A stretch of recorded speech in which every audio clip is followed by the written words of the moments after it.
ketemu Petani durian di Bogor. He spends about $20,000 a year for labor costs, and he asked me, can you farm durians with AI? I said, that's what I do for a living.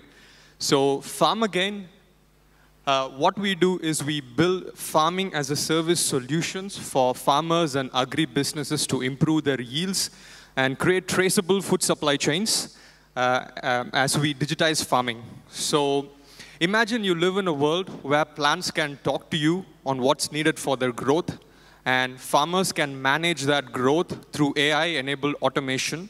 That's how you make the world a better place. And this is what we've built over the last 5 years to feed the next billion people, right? So the biggest question we need to answer is, how do we produce more food per hectare sustainably, right? And let's take a look at the problem of my users face today, right? So what you see here is how much tomatoes is produced all over Indonesia, right? So Pa Toto in Jambi gets about 41 tons. Pa Dindin in Central Java gets about 9 tons a hectare. And when we did, we got about 184 tons a hectare. The genetic capacity of tomato is about 300 tons. So what is the biggest difference here causing the massive inconsistency yields in terms of quantity and quality that's causing an inconsistent cash flow? It all boils down to 3 things. Number 1, there's a guesswork in farming. How do we replace that with a simple, structured science that is accessible to farmers? And number 2, how do we operationalize this science in the farm, on the field actually? Number 3, capital. So our solution to this comes in a form of AI-enabled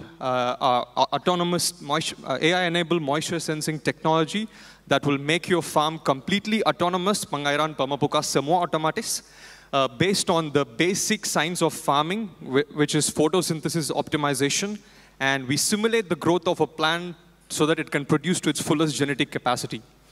So after implementing this across thousands of farms regionally, we've been able to get close to 30 to 200% increase in profit per hectare. And most importantly, the biggest advantage is as you digitize seed to harvest, you make agriculture as an industry data-driven, predictable, and climate smart. So the biggest challenge is this, right? The biggest challenge for our business today is adoption of technology in farming, right? So what is the right short-term and long-term growth for it? So as of today, we have 2 revenue streams. Number 1, technology by itself, where it's an outright product sale with a monthly subscription. And we focus specifically on B2G and enterprises. So these are the hardware and software installed in the farm.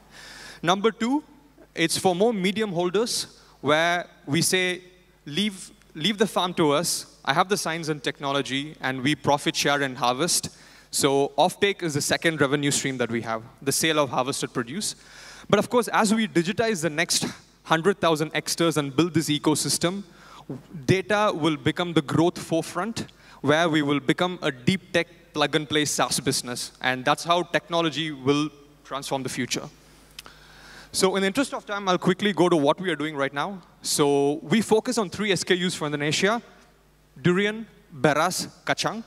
And we focus on 2 segments, B2G and private, where on B2G, we are working with Kementan in terms of building irrigation solutions and systems. And for private sectors, we do farming as a service, close to 40 hectares and 10 farmers, where we have 15 tons of produce expected as a forecast to be sold. So with the interest of time, I'll take a pause right now. Thank you so much. Thank you so much.